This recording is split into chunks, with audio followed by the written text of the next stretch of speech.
Toliau laidoje sužinosite, kokia kalba reikia sveikintis atvykus į viešbutį, kaip taisyklingai laikyti stalo įrankius ir ar galima sriubą valgyti be šaukšto. Taip pat sužinosite, kaip taisyklingai stovėti, rengtis, šukuotis ir netgi kaip tinkamai pozuoti. Būsimieji žurnalistai, teisininkai, politikai ir finansų analitikai ateityje turės daug keliauti, todėl svarbu mokėti tinkamai elgtis atvykus į viešbutį. Taip, atvykus į kažkokią šalį, aišku, būtų labai gražu, jeigu jūs žinotumėt, kaip pasakyti laba diena, bet aš sakau, kad visose šalyse užtenka trumpo ir mandagaus hello.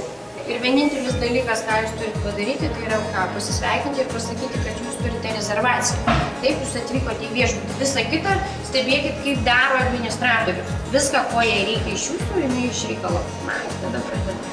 Pasisveikinti. Labadiena. Labadiena, sveiki atvykę į viešbutį Europa Royale Kaunas. Ir norėjome pasiteirauti, ar jūs turite užsakymą? Taip, rezervavau kambarį. Kokiu vardu? Vilma. Prašome užpildyti jūsų svečio kortelę. Prašome įrašyti jūsų pavardę, vardą, paso numerį, šalį ir parašą. Pusryčiai būtų nuo 7 ryto iki 10. Tai yra mūsų restorane, tiesiai jums už nugarų. Jeigu iškiltų kažkokių klausimų, prašome skambinti 101 į mūsų registratūrą ir mes stengsime jums padėti. Dėkui. Prašome geros dienos. Ne ką mažiau svarbus ir reikalingi įgūdžiai tinkamo elgesio prie stalo. Viešbučio Europa Royale restorano direktorė su malonumu paaiškino, ką reikia daryti vos prisėdus prie stalo ir kurioje pusėje padėta servetėlė turi nugulti ant kelių. Parodė, kaip sudėti stalo įrankius baigus valgyti ir kaip juos palikti, jei norite pakartoti. Praktikantai taip pat pademonstravo ir savo etiketo prie stalo žinias.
Žmogaus eisena ir laikysena daug pasako apie žmogų, jo pasitikėjimą savimi ir savo jėgomis.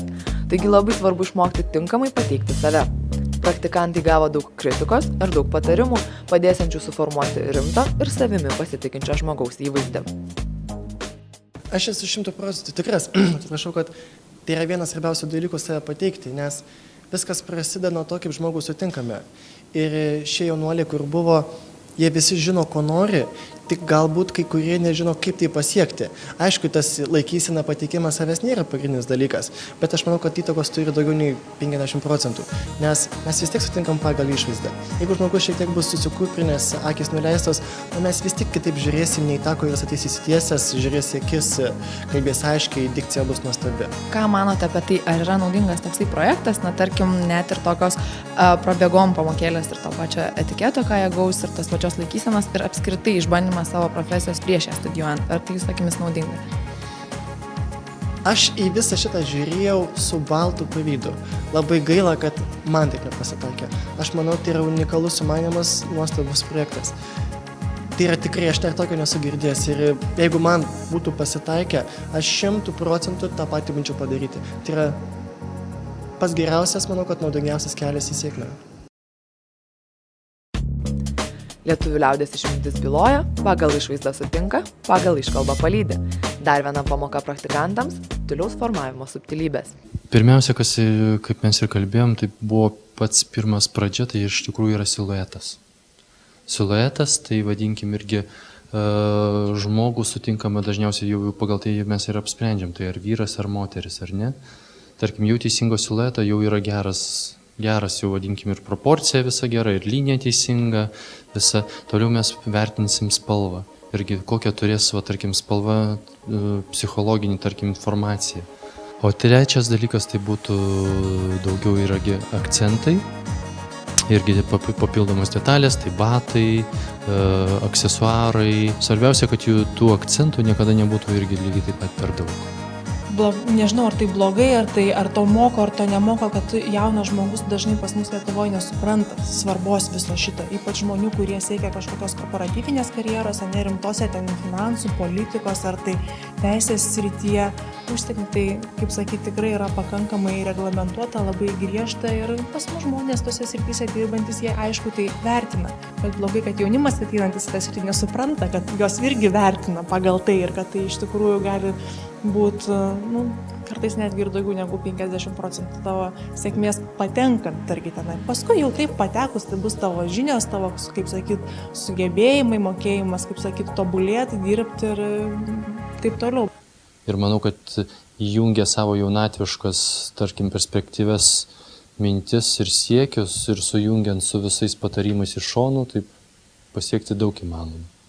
Tai mes irgi kartu, manau, kad labai linkim to ir linkim, kad įsipildytų visi tikrai jūsų norai. Ačiū labai. Kandidatuojant į vienas ar kitas pareigas, būsimajam darbdaviui siunčiamas gyvenimo aprašymas ir nuotrauka. Netinkamai parinkta fotografija gali sugadinti pirmąjį įspūdį.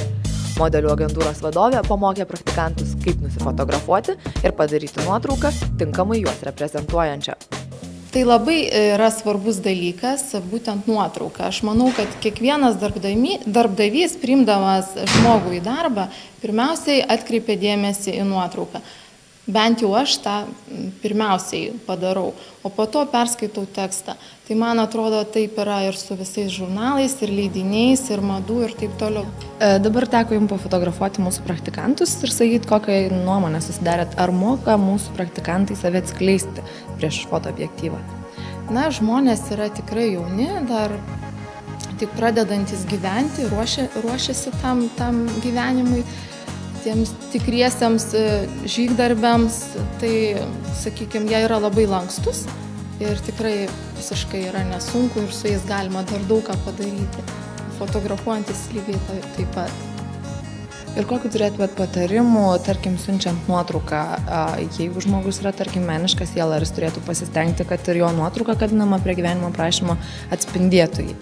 Taip, būtent. Aš taip manau, kad jeigu jisai meniškas, tai jau ir matosi tas meniškumas ir jisai tikrai atsispindi nuotraukose. Viso projekto metu dalyviai intensyviai sportavo, žinodami, kad vasaros pabaigoje jų ryžtas ir pastangos tvirtėti fiziškai bus įvertintos. Tai tada jūs tiesiog sakykit vardą, balą ir už ką būtent tokį balą rašo. Ir viskas. Gerai. Ilma 7, kadangi nelabai stengiasi. Agnė 9. Dirbo gerai, tačiau truputėlį gal talento trūksta. Edita 10, viskas tvarkoja, labai gerai dirbo, stengiasi mergaitė. Ieva 9, kiek galėjo, tiek darė. Živilė 8, ne viskas pavyko, ne viskas išėjo, bet irgi stengiasi pagal galimybės. Paulius be konkurencijos 10, geriausias berniukas iš visos komandos. Pranas 7, visiškai nelankė, pradžioj ypač nelankė. Gytis 9, dirbo gerai, porą treniruočių praleido ir Justas pradžioje praleido keletas treniruočių 9. Kaip komanda dirbo draugiškai iš tikrųjų, stengiasi, ką nurodžiau atlikti, viską padarė ir taip, vaikai tikrai imlūs. Ir daro, ką reikia, dirba siekdami tikslo. Treniruotės vyko tik tai vasarą. Jūsų nuomonė, ar tai buvo apskritai naudinga, tarkim, paskatinti žmonės sportuoti ir apskritai, ar vasaros metu buvo naudinga sportuoti? Be abejo naudinga. Mergaitėm ypač, kai kurios nesąjo, kad rezultatai pagerėjo, kad jaučiasi ir savijauta geresnė ir pasitikė savimi daugiau. Berniukai irgi sakė, tarkim, sportuodami daug. Iš pradžių buvo sunku visiems labai. Paskui po mėnesio laiko jau jie ir bėgo lengvai ir sakė, kad raumenų neskauda. Tai be abejo, nauda yra.